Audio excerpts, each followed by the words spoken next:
नमस्ते। Solid facts with Hemant अत्री में आप सबका स्वागत। जैसा आप देख रहे हैं, हेमंत सर हमारे साथ मौजूद है। बहुत स्वागत सर।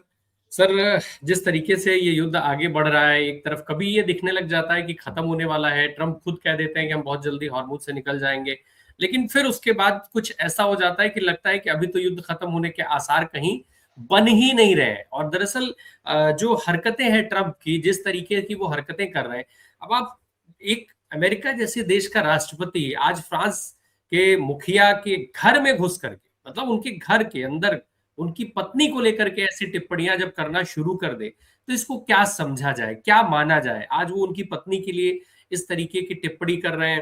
फिर साथ में अब वो ड्रिल बेबी ड्रिल करके कोई प्रोग्राम चलाने शुरू कर दिया उन्होंने, वो क्या उसको लेकर के बता रहे हैं। और अब उधर ये सारी चीजें एक तरफ है। ईरान जो है वो लगातार जिस मजबूती के साथ इस पूरे युद्ध में डटा हुआ है, उसका साफ ये है कि जो कुछ भी होगा, जो अगर युद्ध बंद होगा, जो बातचीत होगी वो हमारी शर्तों पर होगी। अदरवाइज हम वो करेंगे जो आज उसने ईरान में किया है, जो इसराइल में किया। आज इसराइल में जबरदस्त कोहराम जिस तरीके का मचाया है ईरान ने, क्या इसके बाद पहले ही जब इसराइल के जो आर्मी चीफ है वो कह चुके हैं कि हमारे पास तो सेना नहीं है, सेना हमारी ऑलरेडी सरेंडर है। अब जो कोहराम मचाया है ईरान ने इसराइल के अंदर, उसके बाद क्या अभी भी इसराइल में हिम्मत बचेगी लड़ने की? और दूसरा, ये जो ट्रंप का पागलपन है, क्या वो इजराइल को आगे बढ़ने देगा? क्या फ्रांस जैसे देश के राष्ट्रपति की पत्नी पर टिप्पणी करेंगे? राम प्रकाश जी नमस्कार, आपको सारे दर्शक साथियों को भी।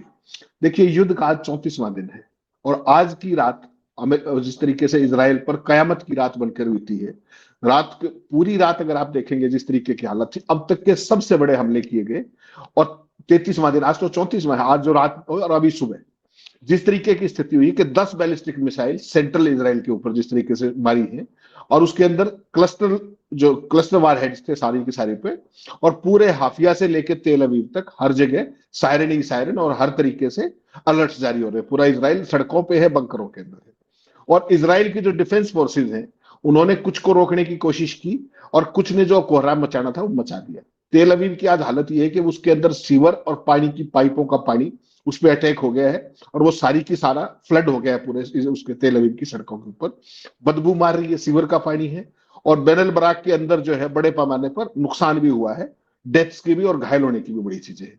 दूसरी तरफ हिजबुल्ला ने भी अपने अटैक तेज कर दिए। ठीक, उसका एक अपना एक वो है। और सबसे इंटरेस्टिंग बात यह कि जैसे ही ट्रंप ने अपना राष्ट्र के नाम संबोधन किया, उसके बाद इसराइल पर फिर कहर बढ़ के टूटे। जो बैलिस्टिक मिसाइलें थी ईरान की, उन्होंने जो विध्वंस फिर दोबारा से नए सिरे से शुरू कर दिए। तो अगर आप इस पूरे सीन को देखेंगे तो अमेरिका एक तरीके से दूर बैठा हुआ, आप कहिए कि बाज लड़ा रहा है एक तरीके से, कि खुद दूर बैठे हुए हैं, कुछ भी बकवास कर रहा है वहां बैठ करके। और देखिए, मेंटली तो उस आदमी ने ही हैज लॉस्ट एवरीथिंग। उसने 19 मिनट का भाषण दिया, उसमें से मुझे आप एक वाक्य बता दीजिए, केवल एक, जिसका कोई लॉजिक हो, जिसका कोई रीजनिंग हो, जिसका कोई पर्सपेक्टिव हो, कोई विजन हो, और उसके अंदर एक राष्ट्रपति के कोई भाषा का कोई उसके अंदर सम्मिश्रण हो। विशुद्ध तौर पर एक अनाड़ी, बददिमाग और फिजूल आदमी जिस तरीके से होता है, क्रिमिनल, जिसने पूरी दुनिया के 8 अरब लोगों के अस्तित्व को कहीं ना कहीं खतरे में डाल दिया। जो ये लोग लड़ रहे हैं, केवल इनका अस्तित्व नहीं जुड़ा हुआ। राम प्रकाश जी, ट्रंप ने कितनी बेशर्मी और आसानी से कह दिया कि हम ईरान को वापस स्टोन एज के अंदर धकेल देंगे। कितना आसान है कहना। इसका दर्द, इसकी लागत और इसके पीछे पाशविकता जो सोच उसकी है, उसकी आप कल्पना कर सकते हैं कि ऐसे आदमी के पास, दुनिया के पास सबसे जो मजबूत हथियार है, सबसे विध्वंसक हथियार है, उनका रिमोट है। कल्पना कीजिए केवल कि आज ये दुनिया किस मुहाने पर खड़ी है, और यूएन से लेकर के किसी राष्ट्राध्यक्ष की ये मजाल नहीं है कि इस जाहिल को कोई चैलेंज कर दे कि तुम कर क्या रहे हो। पूरी बातचीत अगर आप सुनेंगे तो आपका सिर शर्म से झुक जाएगा। मुझे आज सुबह उठते ही सबसे पहला काम यही करना पड़ा, वो लाइव बोल रहा था 19 मिनट। राम प्रकाश जी, मैंने लिखा भी है कि आज के दिन की शुरुआत बहुत ही खराब हुई। 19 मिनट तक वो व्यक्ति बोला, उसने क्या कहा। लड़ाई कब करते हैं आप? जब आपका कोई ऑब्जेक्टिव हो, जब आपको दुश्मन को विध्वंस करना हो, और जब आपको कोई अचीव करना हो कुछ। वो व्यक्ति ने 3 बार ये कहा कि इसराइल ईरान के पास अब कुछ भी नहीं बचा होगा, कुछ भी। और हमें हारमुज के जरिए तेल नहीं चाहिए, हमें ईरान का भी तेल नहीं चाहिए। तो फिर वो युद्ध में क्या कर रहा है, कोई ये बता सकता है मुझे? या वो बददिमाग आदमी बता सकता है? फिर वो कहता है कि परमाणु हथियार इनके हमेशा के लिए हमने खत्म कर दिए। फिर लड़ाई क्यों हो रही है? फिर अमेरिका क्यों उसके अंदर लड़ाई के अंदर है? तो अगर आप इस पूरे खेल को देखेंगे तो जो लोग ये उम्मीद कर रहे थे कि राष्ट्रपति अब ट्रंप जो है अमेरिका को अपने संबोधन में कोई चौंकाने वाली घोषणा करेंगे, उनको और पूरी दुनिया को भारी निराशा हाथ लगी है। न तो युद्ध विराम की कोई घोषणा की, और साथ ही उसने जो किया है, जमीनी जंग का भी कंफ्यूजन है उसको, जंग लड़ेगा नहीं लड़ेगा उसको लेकर भी उसको कंफ्यूजन है, क्लैरिटी नहीं। असल में क्या है कि ट्रंप के संबोधन में नया तो कुछ था ही नहीं, वही बातें दोहरा रहा था जो पिछले जो 3-4 दिनों से लगातार उसके दिमाग में जो कैसेट चल रही है, और वही वो बात कि 2 से 3 हफ्तों में जंग खत्म करने की कोशिश करेंगे। लेकिन वो ये हाथ की बात नहीं होती जंग, आप शुरू कर सकते हैं जंग को, आप खत्म नहीं कर सकते। फॉर एग्जाम्पल, अगर आपने कहीं मेरीन्स उतार दिया हारमूज की तरफ या खरगद्वीप की तरफ, या आपने लैंड फोर्सेस उतार दी, फिर आपके हाथ में कुछ नहीं, यू कैन ओनली स्टार्ट। फिर समाप्त तो ईरान ही करेगा, ये मान करके चलिए। तो कुल मिलाकर के अमेरिकियों को आश्वस्त करने के लिए उसने कह तो दिया कि लड़ाई लंबी नहीं चलेगी, लेकिन हकीकत क्या है, उसका पूरा संबोधन ईरान की क्षमताओं को नष्ट कर देने के दावों और पाषाण युग में पहुंचा देने की धमकियों से भरा रहा है। कोई विजन नहीं है उसके अंदर, केवल विध्वंस है। दावा किया कि अमेरिका ने हमले में तमाम उद्देश्य हासिल कर लिए हैं। तो सवाल उठता है कि इस संबोधन को लिया कैसे जाए। अगर आज आपने सब कुछ कर लिया तो अंतर्राष्ट्रीय बिरादरी इसको किस रूप में देखेगी? क्या उसे नहीं लगेगा कि ट्रंप बुरे तरीके से फंसे हुए हैं, बहानेबाजी ढूंढ रहे हैं और कोई फैसला नहीं कर पा रहे हैं, और ईरान से उसे उनकी कमजोरी के रूप में लगातार ईरान उसको देखता है? क्या वो नहीं मानेगा कि ट्रंप भारी दबाव में है और यहां से भागने की कोशिश में है? इसी सारे का परिणाम देखिए, जो ये सारा घटनाक्रम मैंने बताया, ईरान ने ये समझते हुए आज 34वां दिन है, 33वीं रात को जो कहर बरसाया है इजराइल के ऊपर, वो भूतने भविष्य इस लड़ाई में तक।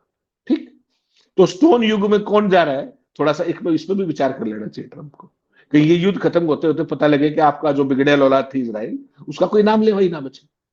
और वो श्रीमान नेतन्याहू क्या कह रहे हैं, उसका आपने एक छोटा सा स्क्रीनशॉट भेजा, कह रहा है कि हमने सारे अपने जो थे ऑब्जेक्टिव्स वो अचीव कर लिए ईरान के अंदर। फिर किस बात की लड़ाई लड़ रहे हो तुम भी?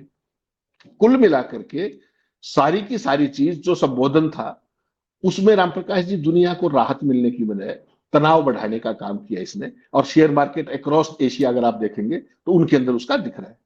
उसने घोषणा की कि 2 से 3 हफ्तों में ईरान पर अत्यंत कठोर प्रहार करेंगे, और फिर वही बात पाषाणी युग में भेज देंगे। यदि तेहरान समझौते तक नहीं पहुंचता है, अमेरिका की अंग मांगों के समर्पण नहीं करता है, तो ईरान के बुनियादी ऊर्जा ढांचे पर हमले किए जाएंगे। तो एक बार करके देख ले जरा, जो पड़ोस वाले जो यूएई, सऊदी अरब और कतर और सारे ओमान कहां मिलेंगे, वो उसको भी एक बार देख लीजिएगा। फिर कहता है तीसरे विमान वाहक पोत स्ट्राइक समूह की तैनाती, और फारस की खाड़ी में अमेरिकी सैन्य जमावड़े में और अधिक वो करेंगे, तैनाती करेंगे। साफ है कि वो घटाना नहीं चाह रहा, बढ़ाना चाह रहा है। मैं रामप्रकाश जी आपको एक बात पहले दिन से कह रहा हूं, अगर आपने ध्यान किया हो तो, कि ये युद्ध ट्रंप लड़ ही नहीं रहा। इसमें पूरे का पूरा जो कंट्रोल है, रिमोट, वो नेतन्याहू के पास है। वो ही इसकी दशा और दिशा तय कर रहा है। और ये जो आपको सामने चेहरा दिखता है ना आपका ट्रंप का, उसके होठ हिल रहे होते हैं, उसके पीछे जो दिमाग और आत्मा होती है वो नेतन्याहू की होती है। और उसने ऐसे ट्रैप में फंसा दिया है कि जिसकी आप कल्पना नहीं कर सकते। अमेरिका के अंदर सबसे साधारण सवाल ये उठ रहा है कि आप वहां युद्ध में क्या करने गए थे, और अगर परमाणु ऊर्जा उनकी, परमाणु जो उनकी शक्ति थी, परमाणु की जो उनकी तैयारियां थी, वो सारी अगर खत्म होगी तो फिर आप युद्ध में क्या कर रहे हैं? और जो खर्चा आप कर रहे हैं वहां, उसमें जो खरबों रुपए लग रहे हैं, उससे अमेरिका में क्या क्या हो सकता है जन कल्याण का काम, वो सारा भी एक अल्टरनेट वहां पर देख रहे हैं। ट्रंप का जो अपनी पॉपुलरिटी रेटिंग आपने देखा कल, -17% के ऐतिहासिक लो पे, -17, जो भूतन भविष्य है। इसके बावजूद भी वो निर्लज आदमी 8 अरब से अधिक आबादी की दुनिया को इस तरीके से वो हाँक रहा है, बेहद भ्रष्ट, अक्षम, लालची और बेशर्म यौन अपराधी किस तरीके से दुनिया को गर्त में धकेल रहा है, इससे शर्मनाक कुछ हो नहीं सकता। पूरी दुनिया के लिए ये एक शर्म का काल है, विचित्र काल है और त्रासदी का काल है। मैं तो केवल यही कहूंगा। जिस तरीके से ट्रंप कह रहे हैं कुछ चीजें, मतलब जो पाषाण युग में, वो मैं सुनवा भी देता हूँ। अब सर सवाल ये उठता है कि जो पाषाण युग वाली बात कह रहे हैं, लेकिन एक चीज जो सबसे शायद बड़ा सवाल है वो ये है कि अब साफ तौर पे जो उनका संबोधन है जिसका आपने जिक्र किया, उसमें ट्रंप ये कह रहे हैं कि भाई हार्मूज से जिसको तेल चाहिए अब वो जाए उसकी रक्षा कर ले। यानी एक एक चीज बताएं सर, दुनिया को आपने युद्ध में झोंका और फिर उसके बाद, क्योंकि हार्मोज तो खुला हुआ था, जो हमने आपने उस पर बहुत लंबी बात की है और बहुत ठीक से दुनिया को ये दिखाया है कि किस तरीके से। अच्छा, ये बात तो ट्रंप के कांग्रेस के अंदर भी उठी कि हार्मोज तो पहले से खुला था, तुम किसको बेवकूफ बना रहे हो $2 बिलियन मांग करके। अब से सवाल ही उठता है कि हार्मोज तुमने बंद कराया और दुनिया को छोड़ दिया उसके हाल पे कि भाड़ में तुम जाओ भैया, तुम्हें जो समझ में आए, जैसे समझ में आए, तुम्हारी हिम्मत हो तुम जाके लड़ लो। एक तो ये कि हम दुनिया के लिहाज में अगर बात करें तो कितनी बड़ी मुश्किल इन्होंने खड़ी कर दी। दूसरा, हार्मुज से तेल तो भारत को भी मिलता है। अब क्या भारत जाकर के हार्मुज की रक्षा करेगा? हार्मुज भारत खुलवाएगा? क्योंकि ईरान तो कह रहा भैया हम तो टोल लेंगे और देंगे, भले ही भारत का हालांकि अभी तो दोस्ती में नाम है, लेकिन क्या वो आगे रहेगा, ये सवाल है। नहीं रामप्रकाश, देखिए हमने पहले भी चर्चा की थी कि हार्मूज तो खुला ही था, बंद किसने कराया और बंद किसके लिए है? बंद है अमेरिका के लिए, इजराइल के लिए, उनके नाटो सहयोगियों के लिए। उसके अलावा तो किसी के लिए बंद नहीं है। जिसको भी ईरान उनका मित्र मानता है उसके लिए वो बंद है। बहुत सिंपल सी बात है, इसमें कोई बहुत इफर्ट बट नहीं है। ट्रंप श्रीमान जी ये कहते हैं कि हमें तो उसके तेल की जरूरत ही नहीं है, फिर तुम्हें ईरान का तेल पसंद क्यों है? कल क्या कह रहा था कि ईरान का तेल मुझे बहुत पसंद है। खरगदीप पर हमला क्यों करेगा फिर? क्या वो दुनिया के विध्वंस के लिए इस धरती पर अवतार लिया है क्या उसने? क्यों करेगा वो ऊर्जा को नष्ट? बेसिकली राम प्रकाश जी, एक होती है सनक और एक होता है पागलपन। ये उन दोनों को क्रॉस करके ये आदमी अब वैश्यपन पे उतरा है। इसकी जो पाश्विक जो वो सारी की सारी जो ट्रेड्स हैं वो आज पूरी दुनिया एक तरीके से देख रही है। आप मुझे ये बताइए कि अब ब्रिटेन ने 35 देशों की एक मीटिंग बुलाई है, उसमें हार्मूज से लेकर के सारी चीजों पर चर्चा होगी। अभी तक नाटो ने डायरेक्ट उसमें भाग नहीं लिया, लेकिन ब्रिटेन के कुछ जो आपको पता है एयर बेसिस हैं, उन पर ये खास तरह के आरोप है कि उन पर B1 और B2 वहां से निकलते हैं। अगर अगर आपको क्या लगता है कि इस युद्ध के बाद ये दुनिया वैसी रहेगी जो इसके शुरू में थी? माफ कीजिएगा, ये नहीं होने वाला है। एक नए वर्ल्ड ऑर्डर की तरफ दुनिया बढ़ जाएगी यहां से। और वो नया वर्ल्ड ऑर्डर क्या होगा कि उसमें अमेरिकी दादागिरी का कहीं नामो निशान नहीं होगा। यहां पर चीन लीड लेगा, रशिया लीड लेगा, और जो अमेरिका के जो नाटो के सहयोगी देश जो उससे छुड़ा के भाग रहे हैं वो भी एक नए रियलाइनमेंट की तरफ बढ़ेंगे। भारत जैसे देश जो अभी तक किसी के पिछले गुबड़े फिर रहे किसी कारण से, उनको देखना पड़ेगा कि ब्रिक्स की अध्यक्षता के कारण कितना बड़ा ट्रंप कार्ड उनके पास था, कितना बड़ा डिसाइसिव रोल वो इस युद्ध में कर सकते थे, और वो कोने में खड़े खड़े देखते रहे, नेतन्याहू से बैटल बैठते रहे ऑन द रॉन्ग साइड, गलत उस पर गलत व्यक्ति के साथ खड़ा होकर के पूरी भारत की विदेश नीति को तहस नहस कर दिया ओवरऑल। इस पूरे सीन में आपको क्या लगता है कि जो भी ये युद्ध खत्म होगा, कभी तो होगा युद्ध खत्म, उसके बाद अमेरिका बचेगा कहां? ट्रंप की कुर्सी बचेगी क्या? ट्रंप की कुर्सी नवंबर में आपको पता है वहां सीनेट का मिड ट्रंप पोल है, वहां पर क्या स्थिति होगी आप सहज कल्पना कर सकते हैं। जो आज रिपब्लिकन की हालत भी है और जो डेमोक्रेट्स तो विरोध करेंगे ही, स्वाभाविक है। आम जनता जिस तरीके से सड़कों पर है, तो मैं बार बार एक बात कहता हूं और मुझे अब भी ये लगता है कि ट्रंप कहीं अमेरिका के लिए गोरबाचोव साबित हो सकते हैं। इसी मान करके चलिएगा, वो कब क्या था, कभी ग्रीनलैंड को 51वां स्टेट बनाता है, कभी कनाडा को 51वां स्टेट बनाता है, कभी वेनेजुएला के ऊपर कब्जा करके वहां का राष्ट्रपति बनता है, अब क्यूबा की घेराबंदी कर रखी है। इस व्यक्ति ने चुनाव से पहले क्या कहा था और चुनाव के बाद ये व्यक्ति क्या कर रहा है? पूरी दुनिया में इंसानियत के लिए अगर कोई सबसे बड़ा खतरा है तो वो ये व्यक्ति आज की तारीख में। हार्मूज का आपने जिक्र किया, हार्मूज में तुम करने क्या गए थे, सिर्फ ये बता दीजिए। किसी चीज का इसको कोई एहसास नहीं है, कुछ नहीं है, इसको सुबह से शाम तक लफाजी करनी है। आपने कहा फ्रेंच प्रेसिडेंट की पत्नी के बारे में आपको पता है क्या कहा? इस आदमी का कोई स्तर ही नहीं है, मतलब जाहिलता की कोई हद है। कहता है कोट एंड कोट मैंने भेजा है, दिखा भी दीजिएगा, हालांकि शर्मनाक है। सुनाते हैं। So he gets off, probably says, man, that was easier than I thought. Then I call up France, Macron, whose wife treats him extremely badly. And he's still recovering from the right to the jaw. And I say, Emmanuel, we'd love to have some help in the Gulf, even though we're setting records and knocking out bad people and knocking out ballistic missiles. We'd love to have some help. If you could you please send ships immediately? No. We cannot do that, Donald. We can do that after the war is won. I said, no, I don't need after the war is won, Emmanuel. Many of them said, we'll be there after the war is completed. And so I learned about NATO. कहता है कि Macron की पत्नी उनके साथ बुरा बर्ताव करती है। बताइए, ये राष्ट्राध्यक्षों के बारे में बात हो रही है। कुछ दिन पहले आपको ध्यान होगा मैक्रोन का एक जो उनका मैसेज था एसएमएस, उसको सार्वजनिक कर दिया था इस आदमी। राष्ट्राध्यक्ष आपस में क्या मैसेज करते हैं, ये काम तो मैं और आप भी एक दूसरे का नहीं कर सकते। वो एक राष्ट्राध्यक्ष के तौर पर कर रहा है, इसलिए मैं उसको लूज कैनन कहता हूं। इसके लिए मैं उसको मर्क्यूरियल कैरेक्टर कहता हूं। वो कहता है कि मैक्रोन की पत्नी उनके साथ बुरा बर्ताव करती है। मैंने मैक्रोन से मध्य पूर्व में मदद मांगी थी, लेकिन उसने जहाज भेजने से इनकार कर दिया। इससे ज्यादा बेशर्मी फ्रांस के राष्ट्रपति के साथ व्यक्तिगत टिप्पणी करके कौन कर सकता है। पहले उसके मैसेज लीक किए थे, फिर उसने इसको डिसेंसी बताई थी। लेकिन डिसेंसी तो रामप्रकाश जी खून में होती है, डीएनए में होती है, चरित्र में होती है। तो अगले का चरित्र तो पूरी दुनिया के सामने एप्स्टीन फाइलों के अंदर दर्ज है। एक बार निकलवा दो जरा, अमेरिका के चरित्र का ही पता लग जाएगा। अपने यहाँ भी है ना कुछ लोग चाल चरित्र और चेहरे वाले, तो वहां भी ये है। सर सनकीपन है या फ्रस्ट्रेशन है? इसको क्या माना जाए? ट्रंप की उस उल जुलूल बयान, उल जुलूल हरकतों को क्या माना जाए? अब तो ये भी कह रहे हैं कि हम अमेरिका की जिम्मेदारी लेके थोड़े बैठे हैं, हम अमेरिका के तेल पानी का इंतजाम करने के लिए थोड़ी बैठे हैं। ट्रंप तो ये भी कह रहे हैं, इसको क्या माना जाए? सनक गया है, वो पगला गया है, उसको he is not able to find a way out. जिस मेस के अंदर वो फंस गया है, जिस तरीके से फंस गया है, विदाउट रीजनिंग फंस गया है और नेतन्याहू के कहने से फंस गया है, तो कोई भी व्यक्ति होगा वो इससे पिड़ छुटाने की कोशिश करेगा। और ये भाई साहब पिड़ छुटाने की बजाय उसके अंदर लगातार धंसता जा रहा है। और आज आपको एक सबसे बड़ी खबर बताता हूं। अभी तक क्या कहते हैं कि अमेरिका दुनिया का सबसे बड़ा दादा है, दुनिया के सबसे बड़े हथियार है। आज भाई साहब का भाषण सुना था आपने, we have the best of the military equipment, we have the best military hardware, this and that. आपको ताजा खबर मैंने आपको भेजा स्क्रीनशॉट वॉल स्ट्रीट जर्नल का। आज अमेरिका की हालत ये होगी राम प्रकाश जी कि ईरान के जो ड्रोन है, जो उन्होंने जिसने नाक में दम किया इजराइल के और इनके सारे बेसिस ठोके हैं, उनकी रिवर्स इंजीनियरिंग कर रहा है अमेरिका। वॉल स्ट्रीट जर्नल की खबर है, मैंने भेजी है आपको। और ऑन रिकॉर्ड उसमें यह है कि अमेरिका ईरान के ड्रोन्स की रिवर्स इंजीनियरिंग करके उसके खिलाफ, ईरान के खिलाफ ही प्रयोग करने की फिराक में है।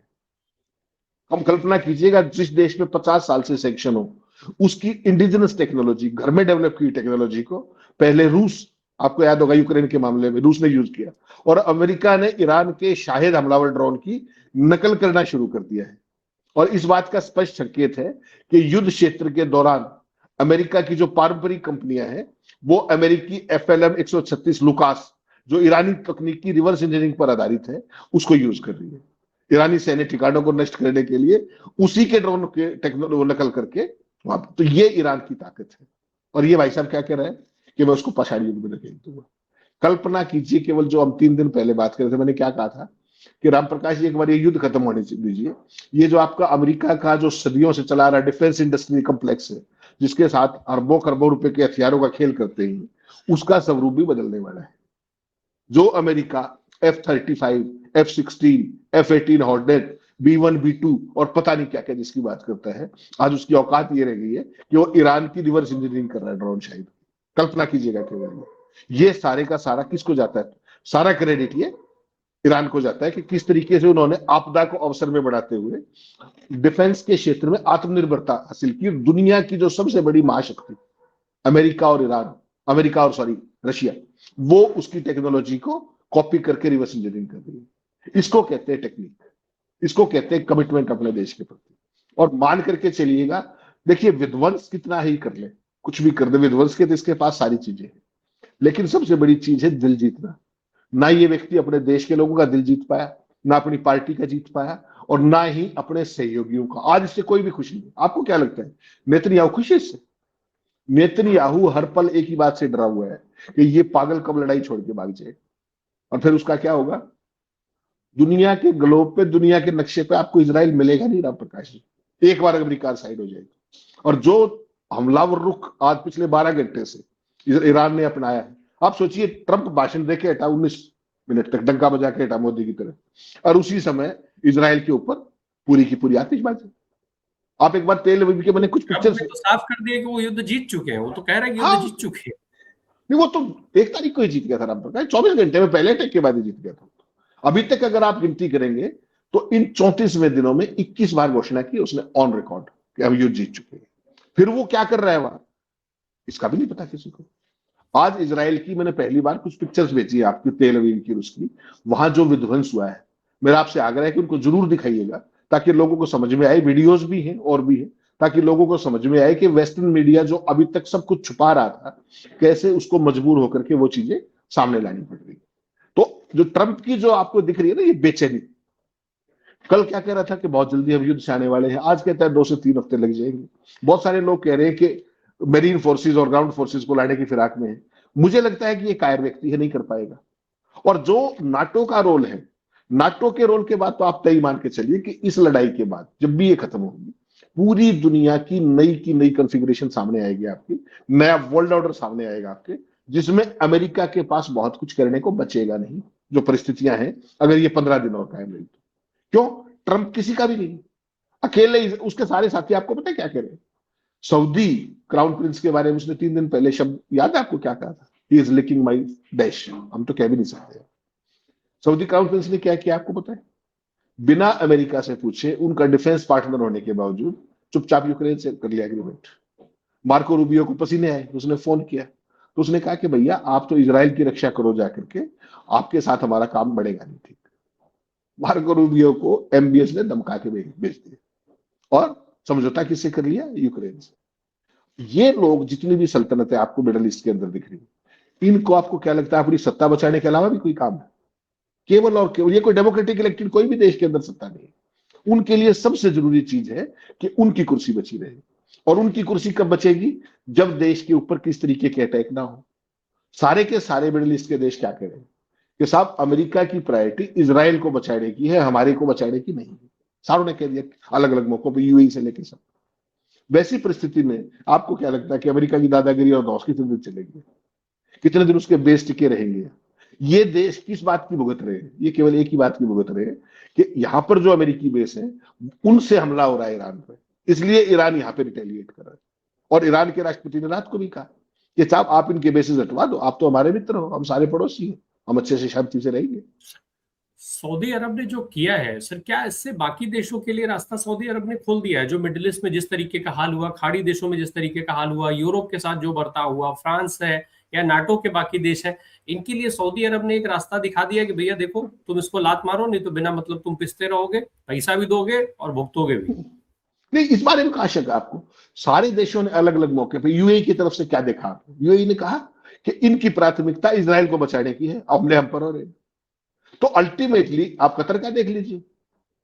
ये पूरी परिस्थिति मैं आपको वही कह रहा हूं कि इन सारे देशों को भी at some point in time, अब देखिए जब से खामनेई साहब का शहादत हुई है उसके बाद इन देशों के अंदर ईरान के प्रति हमलावर होने के बावजूद भी सहानुभूति है कि उनकी टॉप लीडरशिप को आपने क्यों मारा।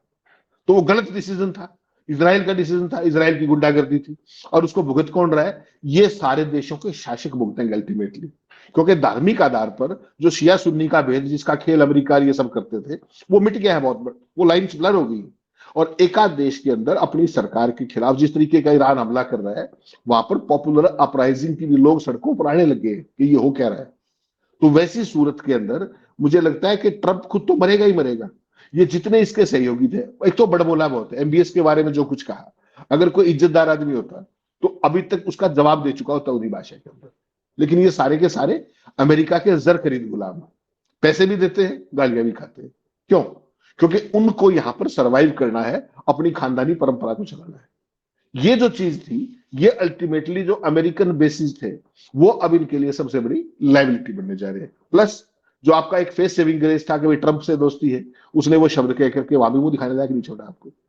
और देर सवेर नंबर सबका ही जाएगा, वो तो किसी को नहीं बख्शता। फ्रांस के राष्ट्रपति के बारे में क्या बकवास कर रहा है, उसकी वाइफ के बारे में क्या बात कर रहा है, बताइए। ये राष्ट्रपति का काम होता है और वो मित्र देश है फ्रांस, और वो कोई स्वॉर्न एनिमी थोड़ी है। They are still NATO allies. How can you say that? How can you do that? He is doing it blatantly. तो कुल मिलाकर के राम प्रकाश जी जो परिस्थितियां हैं, बी रेस्ट एश्योर्ड, इस युद्ध के बाद जो भी परिस्थिति हो, देखिए एक बात तो तय है कि ईरान का विध्वंस तो तय है, इसमें तो हो चुका है बड़े पैमाने पे और हो जाएगा। इस पूरी परिस्थिति में इजराइल की क्या बचेगी, एक सवाल वो है। और दूसरा, अमेरिका की जो दादागिरी थी, अमेरिका की जो हेजीमनी थी, उसकी क्या परिस्थिति होगी। और तीसरा, नए वर्ल्ड ऑर्डर के अंदर क्या अमेरिका 50 राज्यों का समूह बच पाएगा, या चाइना और रशिया का जो पूरा गेम था ईरान को लेकर के वो 100% सक्सेसफुल है। जिस तरीके से वो ईरान की मदद कर रहे हैं, ईरान सक्सेसफुली टारगेट कर रहे हैं। कुल मिलाकर के ये पूरी चीज आने वाले समय में हो सकता है अमेरिका की दादागिरी को सदा सदा के लिए मुक्ति दिला दे दुनिया को, ऐसी भी कामना कर सकते हैं। बिल्कुल। अब कितनी जल्दी मुक्ति मिलेगी यही सबसे बड़ा सवाल है, और लगातार हम देख भी रहे हैं, इसको लेकर के बातचीत भी हो रही है। ट्रम्प का ये पागलपन दुनिया को यहाँ तक तो ले आया है, और कहाँ तक ले जाएगा ये देखना होगा। मुझे लगता है अगर मिड टर्म इलेक्शन में ही अमेरिका की जनता इनका इलाज कर पाए तो शायद अमेरिका के लिए बेहतर होगा, दुनिया के लिए तो अपने आप बेहतर हो जाएगा। अब ये सब भी चीज, अब मुझे लगता है कि सारी चीजें अमेरिकी जनता पर ही डिपेंड होती चली जा रही है। बहुत शुक्रिया सर, हमसे बात करने के लिए। Thank you so much.